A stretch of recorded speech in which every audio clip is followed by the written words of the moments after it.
Hello everyone, this is Neha Soni and I am your social science teacher. So how are you all my students? I hope you are doing well, and yes, we have started with geography from class 6, and yes my dear students, this is your chapter number 5, major domains of the earth, and yes, we have completed this chapter in our previous classes. Now we are going to solve some NCERT questions in this video. So this is a part 6 of this chapter and we will do some exercise in this chapter in this video. So here we begin it. Students, first question, answer the following questions briefly. So we have to give answers. Clear? A देख लेते हैं. What are the four major domains of the earth? Students, we have discussed about four major domains of the earth. हमने उन्हें बहुत ही अच्छे से discuss कर लिया है in our previous classes. Now you have to give your answer in this way. So the four major domains of the earth are lithosphere, atmosphere, hydrosphere and biosphere. So ये आपको अच्छे से क्लियर हो गया है. नेक्स्ट देख लेते हैं. B, name the major continents of the earth. So you have to give answer in this way. There are 7 major continents of the earth. They are, first is Asia, then Africa, okay, then North America, South America, then Antarctica, Europe and Australia. Yes, ये हमने इसे complete कर लिया है हमारे 7 major continents को. एक continent जो है ज़ीलैंडिया है, ये मैंने आपको पहले भी बताया था.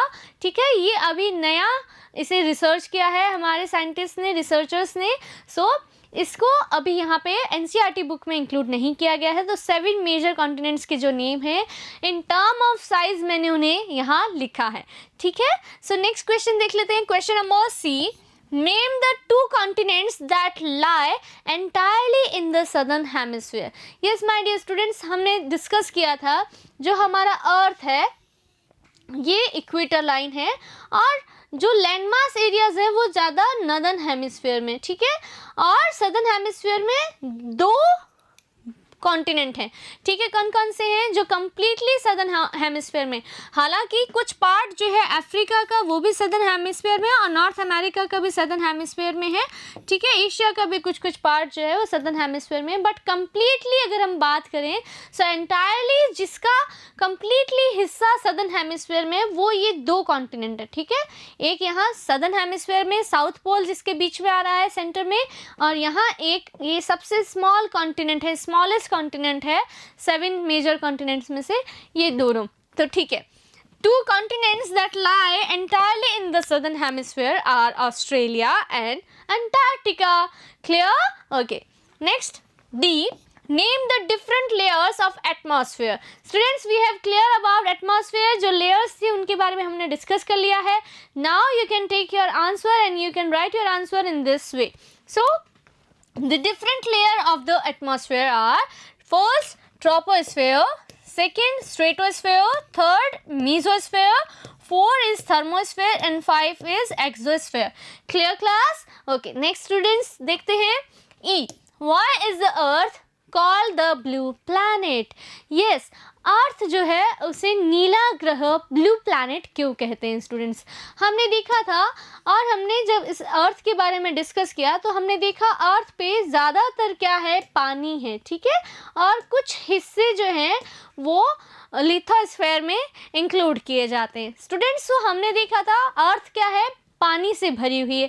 इसीलिए जब अर्थ को दूसरी जगहों से या फिर उपग्रह से या फिर सैटेलाइट व्यू से अगर देखा जाता है तो ये एज ए ब्लू प्लैनेट नज़र आती है, बिकॉज यहाँ पे वाटर अवेलेबल ज़्यादा है. ठीक है, the earth is called blue planet due to the abundant water on its surface.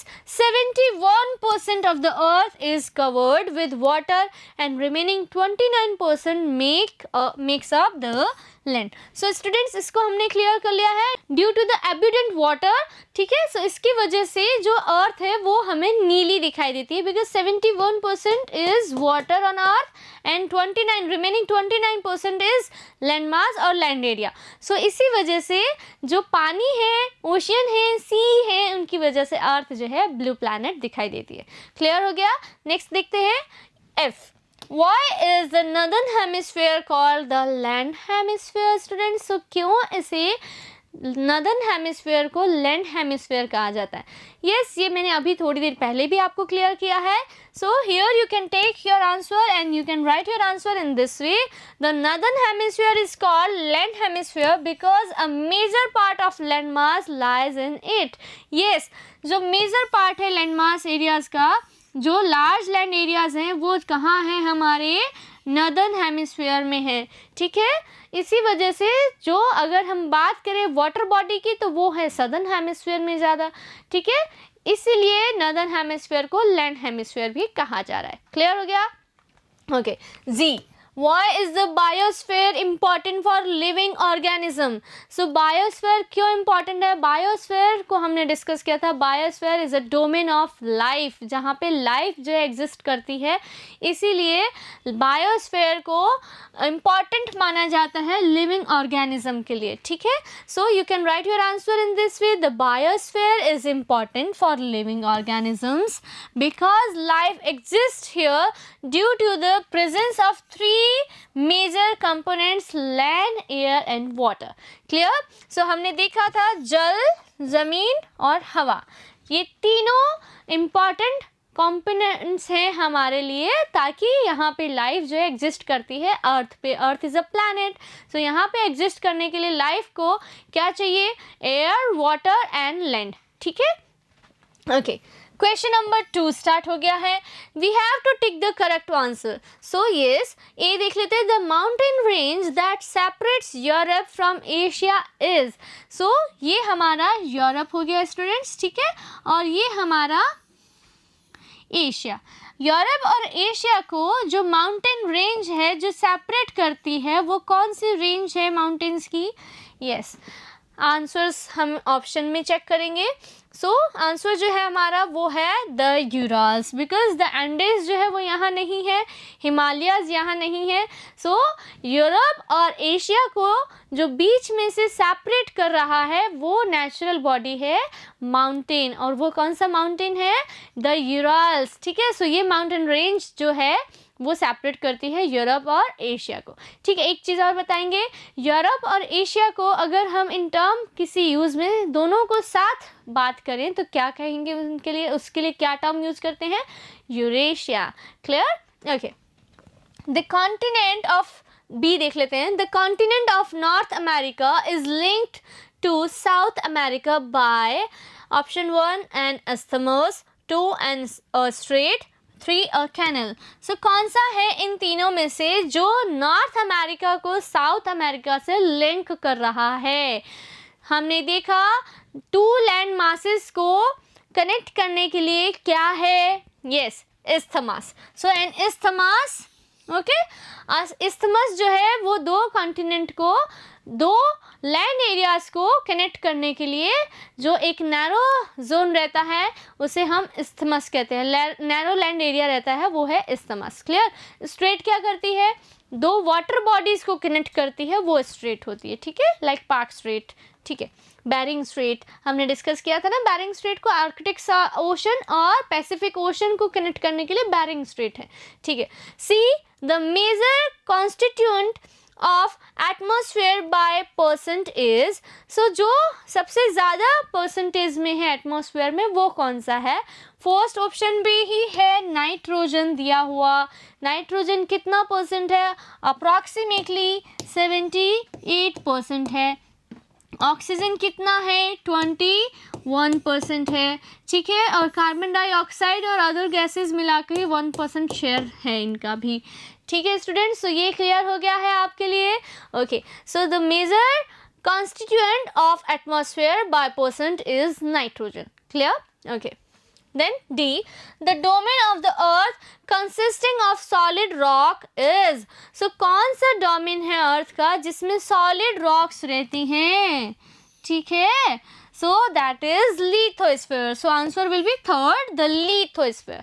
Clear? Hydrosphere और एटमॉस्फेयर हो ही नहीं सकते बिकॉज यहाँ पे सॉलिड रॉक की बात की जा रही है। ठीक है, okay. E, which is the largest continent, सबसे बड़ा कॉन्टिनेंट कौन सा है? एशिया, अफ्रीका, ऑस्ट्रेलिया, इनमें से बताएंगे। Asia, Asia is the largest continent. And Africa की बात करें तो ये सेकंड है, ठीक है, in term of area. First है एशिया, सेकंड रहेगा अफ्रीका, और सबसे लास्ट जो 7th पोजीशन पे आता है वो है आपका ऑस्ट्रेलिया। क्लियर हो गया? सो फर्स्ट पोजीशन पे एशिया है, सेकंड पे अफ्रीका, और अगर ऑस्ट्रेलिया की हम बात करें तो ये 7th पोजीशन रखता है। क्लियर? ओके, स्मॉलेस्ट कॉन्टिनेंट था ये। Next question number 3, we have to fill in the blanks. So आपको ब्लैंक्स दिए हुए, we have to fill it. Okay, fill in.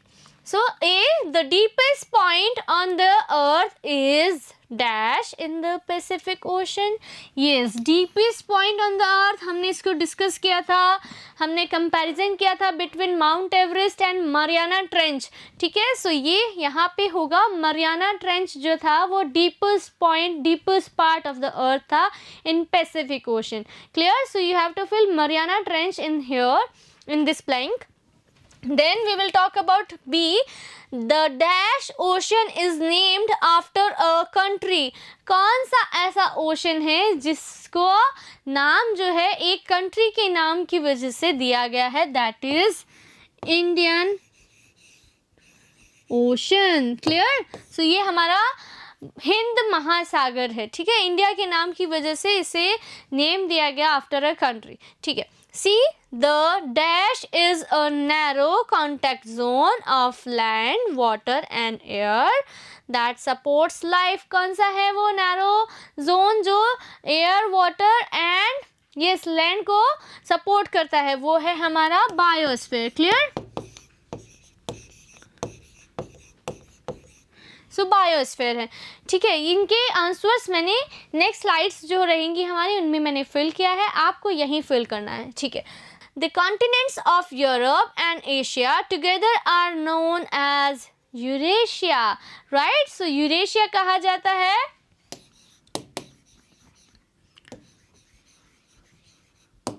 Okay, then E, the highest mountain peak on the earth is, सबसे highest mountain peak कौन सी थी जिसका हमने compare किया था, जिसको कंपैरिजन किया था between Mariana trench and mount Everest, ठीक है। सो अभी क्वेश्चन बना था मरियाना ट्रेंच पे, और देखिए यहाँ पे क्वेश्चन बन गया है माउंट एवरेस्ट पे। So answer will be Mount Everest. Clear? So yes, you can take your answer and you can write your answer in this way. यहाँ पे जो ब्लैंक्स दिए हुए हैं इनमें हमने आंसर फिल कर दिया है। द डीपेस्ट पॉइंट ए है, इसे रिपीट कर देती हूँ। The deepest point on the earth is Mariana trench in the Pacific ocean, students. Clear? B, the Indian Ocean is named after a country. C, the biosphere is a narrow contact zone of water, air and land that supports life. Clear? Okay. D, the continents of Europe and Asia together are known as Eurasia. Clear? Okay. E is the highest mountain peak on the earth is Mount Everest, students. So ये आपके question answers की जो exercise है इसे हमने complete करके हमारा chapter number 5 complete कर लिया है, students. I hope you have learn so many things from this chapter. Now you have understood about the major domains of earth, lithospheres, then hydrosphere जो water body है, then we have discussed about atmosphere जो layers of gases है उनको हमने discuss किया, and we have discussed about biosphere that is a domain of life. So now we will meet in our next class. Till then, take care of your health and studies. Good day, my dear students.